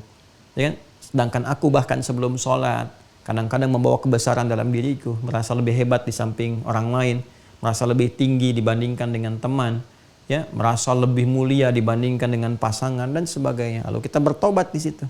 Makanya kalau pengantar awalnya sudah begini, ya, step berikutnya itu lebih khusyuk. Ketika Anda mengucapkan doa iftitah setelah takbir dengan suasana seperti ini, merasakan berbuat salah, gitu kan? Mengakui banyak kekurangan, katanya mengatakan Allah Maha Besar, tapi masih merasa besar dalam kehidupan. Sadar kita, karena sudah masuk ke hati, ada kesadaran dalam jiwa. Maka keluarlah selanjutnya, Allahumma ba'id baini wa baina khatayaya, kalimat taubat. Wajjahtu wajhiya lilladzi fataras samawati wal ard, kalimat kepasrahan. Itu kalau kalimat ini diawali dengan sifat-sifat keadaan tadi, kekhusyuan yang sudah hadir, itu beda rasanya. Beda. Itulah tilawah. Nah, inilah pentingnya kita mengaji. Kan? Jadi kalau sholat seperti biasa, iya betul gugur kewajiban, tidak ada masalah, sah sholatnya sepanjang rukun terpenuhi, syarat dikerjakan, rukun dan syarat terpenuhi, sah sholat, selesai. Tapi kalau kita ingin melangkah kepada hal yang baru, yang menghadirkan semua manfaat-manfaat yang dijanjikan, maka ini mesti terpenuhi. Ya, baik ya. Nah, keadaan seperti ini bagi orang yang ingin khusyuk mudah, tapi bagi orang yang tidak ingin mendapatkan khusyuknya naik maksimal, itu terasa berat. Ya, makanya ketika Allah sampaikan sifat khusyuk ini, ketika akan dibangun sifat khusyuk, itu sholat itu ya akan terasa berat, kecuali bagi orang-orang yang memang ingin mendapatkan khusyuk. Tapi kalau sekedar hanya sholat biasa, untuk sholat saja, ini sempurna, selesai. Rukun dan syarat, tuntas. Ya, cuman kalau khusyuk ini nggak didapat, ini hanya sekedar menggugurkan kewajiban pun bisa malas-malasan. Ya, kenapa? Karena kenikmatan itu lahir dari ini. Ini yang dimaksudkan, wasta'inu bis-sabri was-shalah, wa innaha lakabiratun illa alal khashiyin. Sholat itu bisa jadi berat ditunaikan, kecuali bagi orang khusyuk. Tas ya? Nah, ini keadaan sampai step yang kedua. Yang ketiga, terkait dengan roh, kolbu, yang tempatnya di kolbu, di nafas. Di kolbu itu kan puncak segala rasa. Ya, perasaan, tenang, gelisah, cinta, suka, duka, adanya dalam jiwa. Bawaan dari perasaan kita, dari rasa ini. Ya. Karena itu bahasa kolbu beda dengan bahasa akal. Orang kalau sudah nggak bisa diajak berdialog dengan akal, sentuh kolbunya. Sentuh kolbunya. Dan kolbu itu biasanya lebih sensitif. Ya, sentuhlah ia tepat di hatinya. Maka ia akan jadi milik untuk selamanya. Itu kan? Anak, pasangan, ya, kemudian juga ya diri kita dan sebagainya. Ini di kolbu, dalam jiwanya. Nah, sentuhan kepada kolbu ini bahasanya berbeda dengan bahasa akal. Apalagi dengan bahasa-bahasa fisik, tidak. Dia lain dia. Ya, kita bicara dengan ibu itu beda. Ya, ibu itu yang mengandung, memberikan ASI. Maka setiap kalimat-kalimatnya itu bukan hanya sampai ke pikiran, itu langsung ke jiwa. Wajar kiranya anak-anak itu datang ke ibu untuk konsultasi, jarang ke ayah. Ya, karena ayah itu kalau diskusi biasanya lebih banyak kepada pikiran, mematangkan akal, mematangkan cara berpikir. Makanya di Al-Quran tuh banyak sekali informasi-informasi dialog anak dengan ayah itu untuk mematangkan sifat berpikir. Ismail alaihissalam dengan Ibrahim alaihissalam untuk mematangkan sifat berpikir. Ya bunayya inni ara fil manami anni adbahuka fanzur madza tara. Duhai anakku sayang, aku lihat engkau dalam mimpi papa dan papa menyembelih kamu. Pendapatmu gimana? Kematangan berpikir. Ya. Nabi Yusuf alaihissalam dialog dengan ayahandanya Ya'qub alaihissalam. Ya, wahai ayahanda, ya abati, saya melihat dalam mimpi saya, ya, ahada asyara kawkaba wasyamsa wal qamara ra'aituhum li sajidin. Aku melihat bahwa 11 gemintang, kemudian bulan dan matahari bersujud kepada aku. Bagaimana pendapat ayahanda? Dialog kematangan akal. Ya, kematangan akal. Nah, tapi kalau dengan ibu, itu kematangan emosional. Makanya ibu tuh kalau ngasih nasihat, bicara, itu menghunjamnya ke jiwa. Anak tuh larinya ke ibunya. Untuk minta pendapat, kasih sayang, perlindungan, dan sebagainya. Itu ada rasa nggak terpisahkan. Makanya kalau anak diantar orang tua ke pesantren, itu yang baru melangkah pulang, itu yang nangis ibunya duluan. Bapak yang nenangkan. Itu kan tugasnya begitu biasanya. Ya, udah kompak tuh ngantar ke pesantren, siap. Ya, 3 hari sebelum berangkat masih merasakan. 2 hari mulai ada perasaan yang berbeda. Sehari pas mau berangkat mulai nangis. apa-apa nanti aja ke pesantren tahun depan. Tidak, udah berangkat. Ya, dan nyampe pesantren mulai itu. Ya, pulang-pulang udah pengen nengok, padahal baru ngantar gitu. Itu biasa, itu ibu, nggak terpisahkan dalam suasana apa. Kenapa? Karena ada rahmat. Ya, dalam rasa, dalam jiwa. Nah, dalam sholat, kalau kita ingin menghadirkan puncak kehusyuan, maka ini kolbunya yang disentuh. Nah, Al-Quran sudah mengajarkan bagaimana cara menghadirkan sentuhan dalam jiwa sehingga perasaan itu tertaut sempurna dalam sholat saja. Tidak pada yang lain. Terbawa ke situ. Itu jawabannya nanti ada di Quran, surah kedua. Ayat ke-46. Ya, kita bersabar, saya tuntaskan sekarang ya, supaya selanjutnya kita sudah mulai bisa sholat gitu. Ini kan masih mulai belum sholat ini. Ya, kita tuntaskan dulu di sini. Ya, ini ketika Allah Subhanahu wa Ta'ala menerangkan tentang kondisi khusyuk maksimal, ya, yang paripurna, ini memberikan sentuhan ke kalbunya dulu. Di ayat ke-45-nya kan tegas disampaikan, wasta'inu bis-sabri was-salah, wasta'inu bis-sabri was-salah, wa innaha lakabiratun illa 'alal khashi'in. Salat itu rasanya mungkin berat, kecuali bagi orang khusyuk. Kalau khusyuk jadi ringan, malah nikmat salatnya. Kadang-kadang berlama-lama dalam salat kan. Siapa mereka itu? Ayat 46-nya langsung menjelaskan, alladzina yadhunnuna annahum mulaqu rabbihim wa annahum ilaihi raji'un. Masya Allah. Dua hal. Alladzina, ketika menggunakan alladzina di sini memberikan kesan bahwa peluang khusyuk itu terbuka bagi semua hamba. Besar, kecil, tua, muda, laki-laki, perempuan, sangat terbuka. Ya, dan rahmat Allah dibuka untuk semua tanpa kecuali. Jadi bukan hanya seorang alim, ulama yang bisa khusyuk, tidak. Ya, yang bukan ulama pun bisa khusyuk. Yang bukan ustaz bisa khusyuk. Ya, sepanjang dia mau khusyuk, bahkan alim bisa tidak khusyuk kalau dia tidak memasuki kualifikasi ini. Maka hal yang pertama dimunculkan kata Al-Quran, alladzina yadhunnuna annahum mulaqu rabbihim. Membangun sifat khusyuk dalam jiwa, kalbu nih ya. Tadi kan fisik sudah, pikiran sudah, dalam kalbu satu. Adalah orang-orang yang mampu merasakan, ya, mampu merasakan, menyiapkan bahwa dia akan menghadap kepada Rabb-nya. Itu kan. Jadi yang pertama, merasakan. Jadi persiapan-persiapan ini yang telah dilakukan dibawa ke rasa nih. Ke rasa. Ya, jadi sudah masuk ke kalbunya, merasa nih, sudah merasa. Merasa apa? Merasakan menghadap kepada Rabb. Ya, menghadirkan suasana untuk menghadap ya kepada Allah. Ya, dan menggunakan kata Rabb. Nah, ini indah sekali kalimatnya. Saya bayangkan begini ya. Anda akan bertemu dengan orang yang Anda kagumi. Ya kan? Yang Anda sering dengar masukan, nasihat, macam-macam. Atau Anda akan bertemu dengan pimpinan yang Anda kagumi. Ya, di kantor, di kegiatan, di pekerjaan, dan sebagainya. Lalu, bagaimana persiapan Anda untuk menghadap itu? Kalau tiba-tiba ada panggilan atau undangan dan sebagainya. Beda antara persiapan biasa dengan persiapan yang dipenuhi oleh rasa. Jadi kalau rasa itu ada, rasa kagum, rasa hormat dan sebagainya, itu persiapannya akan lain. Kan lain. Ya. Saya saja kalau bertemu dengan guru gitu ya, yang kita hormati, kita kagumi, Masya Allah, saya pribadi itu menyiapkan diri itu beda. Ya, pakai pakaian tuh yang bukan hanya yang baik, tapi saya cari yang paling halal yang saya dapatkan, insya Allah halal gitu yang kita dapatkan. Tapi kita cari yang kayaknya yang perjuangannya itu paling baik, yang paling istimewa, paling bagus, dengan suasana yang baik. Kenapa? Saya mau menghadap guru saya. Jadi, pimpinan juga kalau ada di pekerjaan, institusi dan sebagainya, mau menghadap itu kan beda rasanya. Kalau ada rasa kagum, ya apalagi hormat yang kita tahu ini akan memberikan arahan dan sebagainya dari pimpinan itu, maka cara menghadapnya akan lain. Nah, ini Allah segalanya, maha segalanya. Allah maha segalanya. Dan diksi yang digunakan menggunakan kata Rabb. Rabb. Ya, Rabb. Masya Allah. Rabb ini kan puncak segala perhatian, pemberian, perawatan dan sebagainya. Mengandung sifat rububiyah itu. Ya, mengabulkan doa. Makanya saat kita meminta kan menggunakan kata Rabb. Rabbana, Rabbana, Rabbana. Rabbana zalamna anfusana. Rabbana la tu'akhidna in nasina wa akhtana. Rabbana atina fid dunya hasanah wa fil akhirati hasanah wa qina adzabannar. Rabb yang merawat semesta alam. Alhamdulillahi rabbil alamin. Yang kita memiliki perjanjian dan komitmen, alastu bi rabbikum qalu bala syahidna. Itu yang digunakan kata-kata itu. Supaya memberi kesan apa?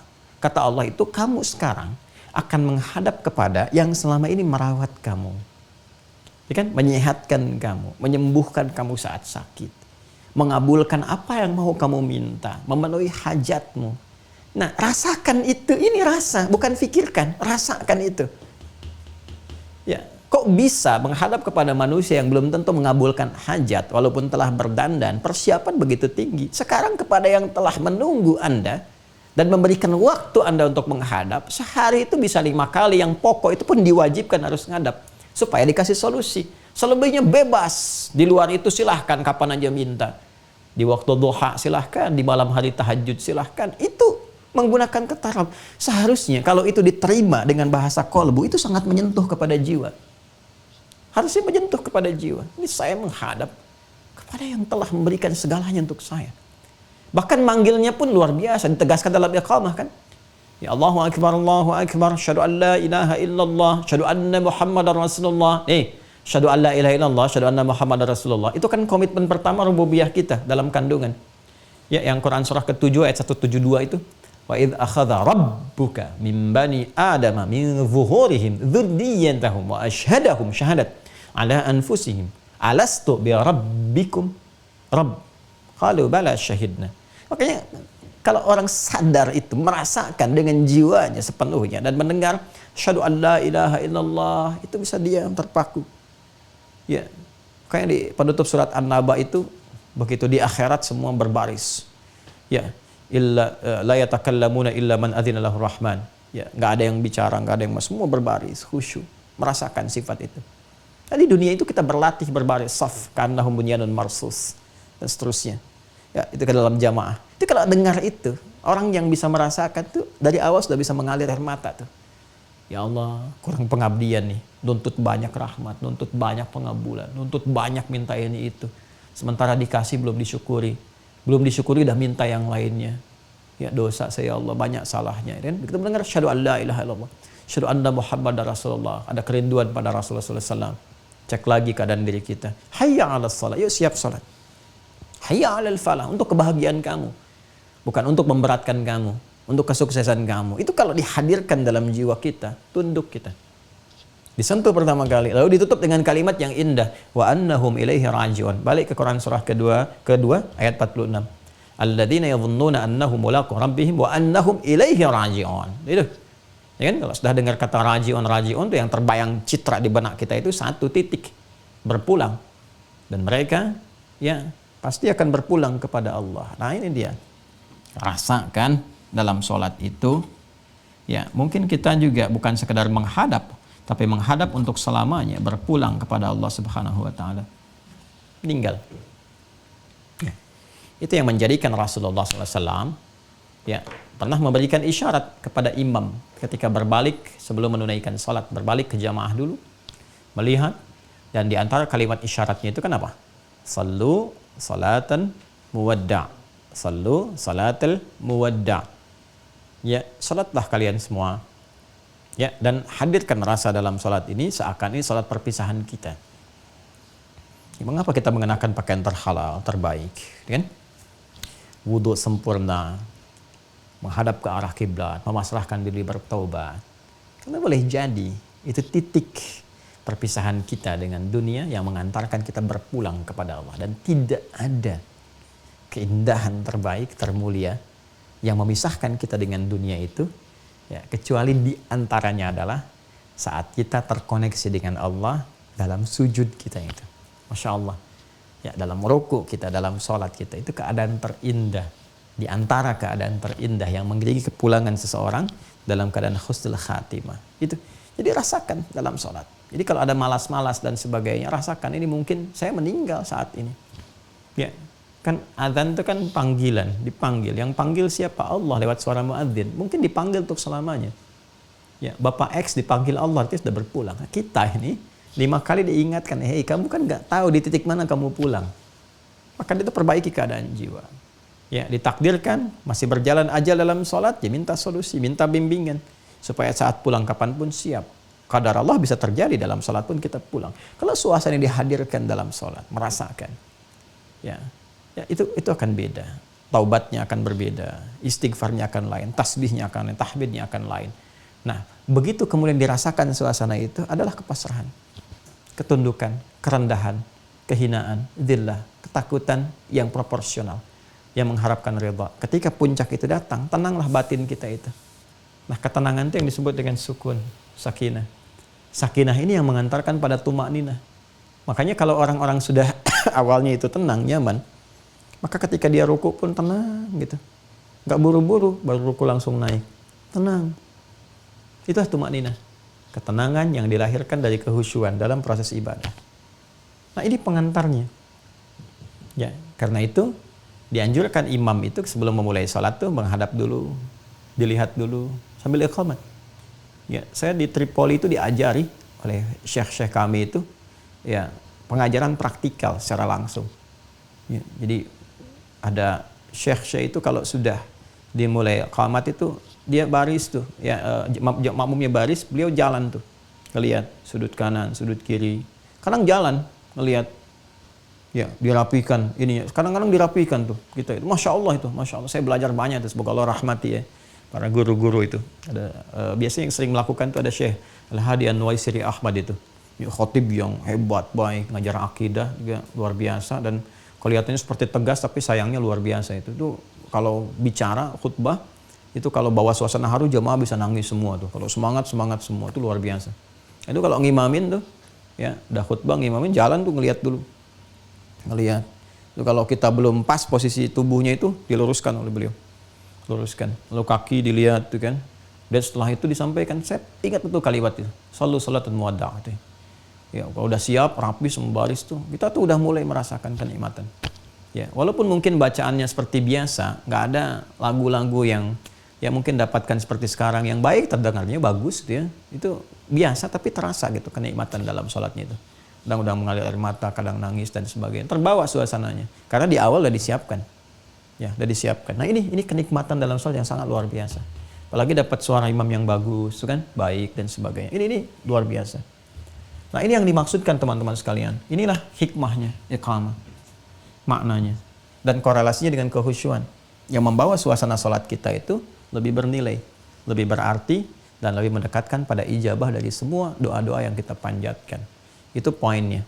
Ya, jadi setelah berdiri sempurna, diatur, yang jadi imam, kemudian memberikan isyarat fisikalnya dengan mengatakan istau, istaqimu. Boleh pakai bahasa Indonesia. Kalau ada satu bacaan-bacaan yang syariat tidak mewajibkan dengan pokok bahasa itu, yaitu dengan menggunakan bahasa Arab, artinya boleh dimaknai dengan pemaknaan isyarat yang disampaikan dengan bahasa-bahasa yang dipahami pada umumnya. Kalau di kita bahasa Indonesia, atau di daerah pakai bahasa daerah. Sumatera pakai bahasa Sumatera, kan? Kalimantan pakai Kalimantan, di Sunda pakai Sunda, itu tidak ada masalah. Sepanjang syariat ya tidak menetapkan kewajibannya dengan berbahasa Arab. Seperti sholat, kalau sholat tidak boleh pakai terjemahan, harus pakai bahasa yang telah ditetapkan. Bahasanya Arab, lafadznya ada diatur semua. Karena ini bukan persoalan bahasa, ini persoalan doa. Doa yang diatur bacaan dan gerakannya. Sholat itu bukan perkara bagaimana berbahasa, bukan. Tapi doa komunikasi yang telah diatur pakemnya dan dimudahkan caranya sehingga semua orang bisa, ya kan? Semua orang bisa. Nah, jangan katakan kok menyulitkan. Kenapa orang Indonesia nggak pakai bahasa Indonesia aja? Nanti orang Arab bilang kenapa harus pakai bahasa nggak bahasa Arab saja? Semua orang bilang begitu. Maka Allah hadirkan lewat petunjuk melalui pengajaran Rasulullah, dibimbing nih, kasih pakem yang begini, caranya begini, bacaannya begini, yang semua orang bisa melakukannya. Makanya orang Indonesia bisa, orang Jepang bisa, Cina bisa, Amerika bisa, orang Arab bisa, semua bisa. Dan Masya Allah, sepanjang berusaha bisa fasih, bisa sempurna. Nah ini, siapkan, istau, istaqimu, karena ini bahasanya maknawi, menggunakan isyarat, maka boleh menggunakan bahasa kita. Bapak Ibu tolong luruskan ya safnya. Ya, luruskan, rapatkan dengan baik, rasakan, ya kita akan menghadap saat ini pada Allah Subhanahu wa Ta'ala. Dan boleh jadi ini sholat yang terakhir yang kita tunaikan. Karena itu mohon rasakan kehusyuan dalam jiwa kita. Berbalik deh, terus lihat siapa yang sholat. supaya bisa memetakan surat apa yang dibaca sesuai dengan keadaan makmumnya. Itu yang demikian tuh nyaman. Ya, nyaman. Nah, tapi kalau adzan, iqamat, nggak boleh terjemahkan bahasa pokoknya. Quran nggak boleh. Ya walaupun ada terjemahan, dibacanya tetap pakai bahasanya apa? Bahasa Arab ya. Ya, karena itu dalam pembicaraan kita pun menyebut surat-surat itu akan terangkat kemuliaan keistimewaannya dan pengaruh dari kata-kata itu ketika disebutkan dengan bahasa aslinya. Al-Baqarah, kesannya lain. Ada getaran ke jiwa. An-Nisa, Ali Imran, An-Namal, An-Nahl. Lain. Beda kalau Anda misalnya dengan teman bicara, sedang murajaah surat apa? Sapi betina. Kamu apa? Surat semut. Lain tuh. Jadi kejiwanya nggak ada sentuhan-sentuhan tersendiri. Nah ini bahasa sholat langsung menggunakan bahasa pokok pakemnya. Adzan demikian, Quran demikian. Tapi kalau di luar pakem-pakem itu, ya yang Nabi memberikan isyarat dengan bahasanya yang maknawi sifatnya, silahkan disampaikan dengan sifat yang memahamkan. Jelas ya? Nah ini yang coba kita tuntaskan di pertemuan hari ini, sehingga kita bisa mulai ke praktek sholat. Nah inilah teman-teman kurang lebih 5-6 episode muqaddimah pengantar sholat yang saya harus memaksa diri untuk menyampaikan supaya memberikan pengantar pada suasana berbeda saat menunaikan sholat. Dengan pelajaran-pelajaran yang dimaksudkan itu ada satu gambaran-gambaran lain yang menguatkan jiwa kita sehingga hanya terpaut kepada konsentrasi sholat kita saja yang diisi konsentrasi itu dengan nilai-nilai kekhusyuan. Sekira itu yang bisa diuraikan di kesempatan kali ini. Semoga Allah Subhanahu wa taala mengampuni kita semua. Saya sekali lagi minta maaf hal-hal yang menyinggung, hal-hal yang tidak tepat yang disampaikan, kata-kata yang mungkin diterima kurang bijak, tapi sepanjang apa yang saya rasakan, semua insya Allah ditujukan untuk perbaikan. Tidak ada penekanan-penekanan tertentu untuk merendahkan atau juga hal-hal yang negatif. Semua niat-niat yang kami tujukan dirasakan sepenuhnya, dirasa untuk berusaha memperbaiki. Kalau caranya kurang tepat, mohon dimaafkan. Ya kalau tidak berkenan, mohon juga dilapangkan, dan semua kita pada akhirnya akan kembali kepada Allah yang Maha menentukan. Allahumma taqabbal minna innaka antas sami'ul alim wa tub 'alaina innaka antat tawwabur rahim. Allahumma tubna ilaika ya Allah, tubna ilaika taubatan anta ta'lamu juhdana ya arhamar rahimin fit taubati anta ta'lamu sirrana ya Allah ya arhamar rahimin wa ila niyyatina wa ala niyyatana ya rabbal alamin. Rabbana atina fid dunya hasanah wa fil akhirati hasanah wa qina adzabannar. Allahumma barik lana ya Allah fi kulli umurina wa fi amrina wa fi kulli ashhurina wa shuhurina wa ayyamina. Barik lana fi Rajab hadha ya Allah wa barik lana fi Sya'ban alladhi ya arhamar rahimin. Allahumma barik lana fi Ramadanina wa balighna Ramadanina ya arhamar rahimin bi rahmatika wa ridhaka ya rabbal alamin. Sallallahu ala sayyidina Muhammad wa ala alihi wa sahbihi ajma'in. Subhanakallahumma bihamdika nashhadu an la ilaha illa anta nastaghfiruka wa natubu ilaik. Wa akhiru da'wana alhamdulillahi rabbil alamin. Assalamualaikum warahmatullahi wabarakatuh.